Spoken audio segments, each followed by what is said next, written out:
বছর যে বামফ্রন্ট সরকার ছিল, সে বামফ্রন্ট সরকারের আমলে যেসব স্কুল আপনার প্রাইমারি স্কুলগুলো ছিল, সেসব স্কুলগুলো প্রায় বন্ধের দিকে চলে যাচ্ছে। কারণ একটাই, আপনার শিক্ষক নেই, ভালো পড়াশোনা চলছে না। তার জন্য সমস্ত আপনার প্রাইমারি এবং আপার যে প্রাইমারি স্কুলগুলো ছিল, অর্থাৎ আপনার হাই স্কুলও বন্ধ হতে চলেছে। কারণ আমরা যখন পড়তাম পাঁচগ্রাম হাই স্কুলে প্রায় 40 থেকে 45 খানা শিক্ষক ছিল, এখন কিন্তু আপনার 25 থেকে 30 খানা শিক্ষক আছে। তাছাড়াও আমরা পাঁচগ্রাম মোল্লাপাড়ায় যে স্কুলটি ছিল, পাঁচগ্রাম মোল্লাপাড়া ঘোষপাড়া শিশু শিক্ষা যে কেন্দ্রটি আছে, সেই স্কুলেও 2 থেকে 3 খানা আপনার শিক্ষক আছে।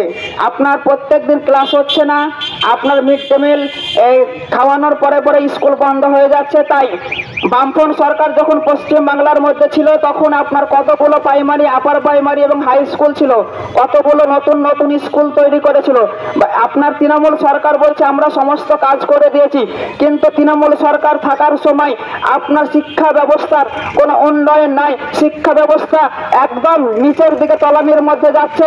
আপনার বামফ্রন্ট সরকার থাকার সময় আপনার পাঁচগ্রামের মধ্যে আপনারা দেখুন কটি আপনার বেসরকারি স্কুল ছিল, আর 13 বছরের তৃণমূল সরকারে কটি আপনার যে পাবলিকের যে স্কুল, সেই স্কুলগুলো আছে।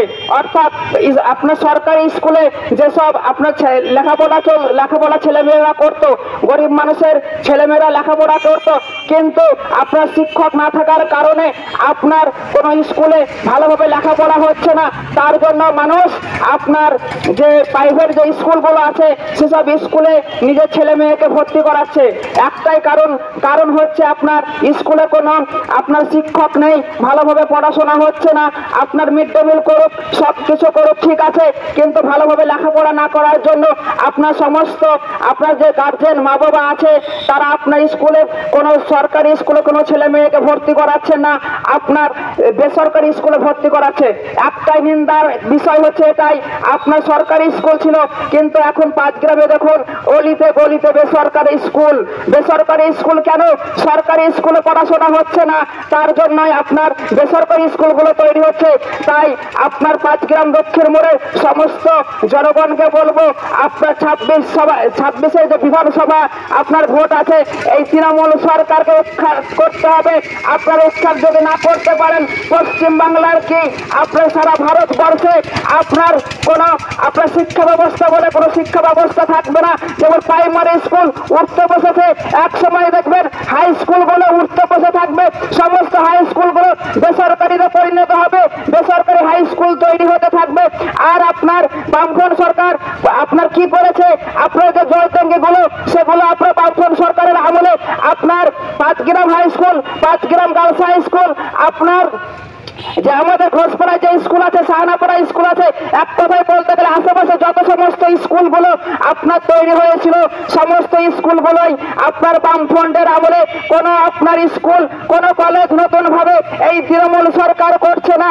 একটাই বিষয়, আপনার 500 টাকা দিয়ে লক্ষ্মীর ভান্ডার দিয়ে, 1000 টাকা লক্ষ্মীর ভান্ডার দিয়ে আপনাদের মা বোনদের কাছ থেকে ভোট কিনে নিচ্ছে।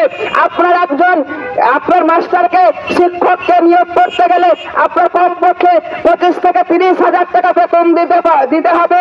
আর সেই 25 থেকে 30 হাজার মমতা ব্যানার্জির একটাই কৌশল, আপনার যে 30 হাজার টাকায় একটা ফ্যামিলিকে কন্ট্রোল করা যেত, একটা ফ্যামিলির ভোট পাওয়া যেত, সেই মমতার সরকার আপনার 30 হাজার টাকাকে 30 হাজার লোকের মধ্যে বিলি করে দিল, অর্থাৎ 30 হাজার মেয়েকে দিয়ে দিল, নিয়ে আপনার 30 হাজার ভোট নিয়ে নিল।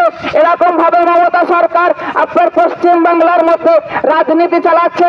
আপনার কৃষক, খেটে খাওয়া মানুষের কোনো কথা ভাবছে না, আপনার দাঙ্গা লাগিয়ে দিচ্ছে। আপনার এই বামফ্রন্ট সরকার আসার সময় পশ্চিম বাংলায় আপনার কোনো ধর্ম নিয়ে রাজনীতি হতো না, কোনো ধর্ম নিয়ে কেউ কথা বলতো না, যে যার ধর্ম সে সব ধর্ম আপনার পালন করতো। আপনার সেই পশ্চিম বাংলা থেকে বামফ্রন্ট সরকার চলে গেল, আপনার সঙ্গে সঙ্গে দাঙ্গাবাজি শুরু হয়ে গেল। হিন্দুর সাথে মুসলমানের দাঙ্গা লাগিয়ে দিচ্ছে, আর মুসলমানের সাথে হিন্দুর দাঙ্গা লাগিয়ে দিচ্ছে। আপনার আপনার কোনো আপনার কোনো মসজিদ কোনো সরকারি পয়সার প্রয়োজন হয় না, কোনো মন্দিরে সরকারি পয়সার প্রয়োজন হয় না। আপনার সেসব জায়গায় মমতার সরকার, এই স্বৈরাচারী সরকার, আপনার দাঙ্গাবাজ সরকার আপনার ধর্মের মধ্যে রাজনীতি করার জন্য এখানে অনুদান ভরে দিচ্ছে, এখানে অনুদান ভরে আপনার অনুদান দিয়ে দিচ্ছে, দিয়ে আপনার ধর্মের মধ্যে আপনার রাজনীতিকে ভরে দিচ্ছে। এই পশ্চিমবাংলার সরকার আরো আপনাদের জন্য কি কি উন্নয়ন করেছে, এই আবাস যোজনার আপনার বিশাল আপনার দুর্নীতি, তাই কেন্দ্র সরকার আবাস যোজনার টাকা বন্ধ করে দিয়েছে। নিয়ে মমতা ব্যানার্জির বাংলার ঘর বলে একটা প্রকল্প তৈরি করেছে, যে প্রকল্পের মধ্যে টাকা তো দিচ্ছে না। যেসব তৃণমূলের নেতা মন্ত্রীরা আছে, যেসব তৃণমূলের কর্মীরা আছে, তাদেরকে বেছে বেছে ঘর দিচ্ছে, কিন্তু সেই ঘরটা আপনার সঠিকভাবে লোকে টাকা পাচ্ছে না। আপনার সাধারণ মানুষের কোনো উন্নয়ন হচ্ছে না। আপনার 7-8 বছর থেকে আপনার যে 100 দিনের কাজ, সে 100 দিনের কাজ বন্ধ রেখেছে। কারণ কি? মমতা ব্যানার্জির সরকার আপনার দুর্নীতি করে করে সমস্ত টাকাকে আপনার তছনছ করেছে, কেন্দ্র সরকারকে হিসাব দিতে পারেনি। তাই মমতা ব্যানার্জিকে আপনার কেন্দ্র সরকার টাকা দিচ্ছে না। এই হচ্ছে আপনার রাজ্যের তৃণমূল সরকার। সে তৃণমূল সরকারকে আপনার রক্ষাৎ করতে হবে।